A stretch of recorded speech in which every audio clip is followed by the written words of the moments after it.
Staying here in the nation, an action plan to tackle human rights issues up north has been announced. All parts of a new law passed last year. In accordance with the changes, Seoul will continue to provide humanitarian assistance. As for the timeline, though, there's no clarity on that just yet. Kwon Jang-ho has the full story.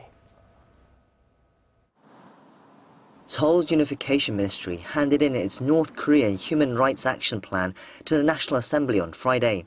It's the first of its kind since last year's adoption of the North Korea Human Rights Act, which requires the government to formulate a plan every 3 years and come up with a yearly action plan. With the change in government and first calendar year of the law, there have been some bumps in the road, but a plan for the remaining of 2017 has been completed.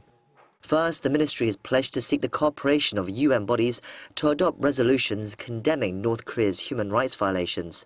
There's also a blueprint to work with other nations to ensure the safety and human rights of North Korean defectors overseas.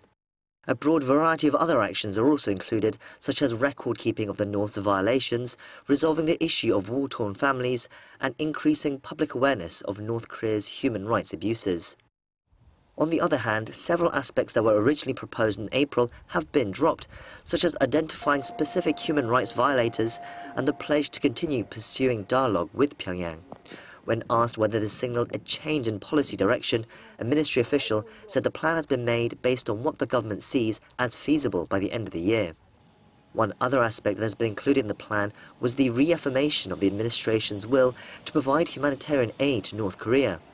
The Unification Ministry announced last week that it had approved $8 million worth of aid to be sent to North Korean children and women in need through UN agencies. But critics were swift to point out that the date and method of payment were subjected to depend on the current situation of the Korean Peninsula, despite the ministry's assurance that the aid was separate from any political issue.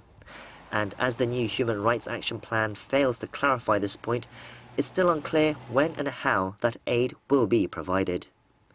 Kwon Jang-ho, Arirang News.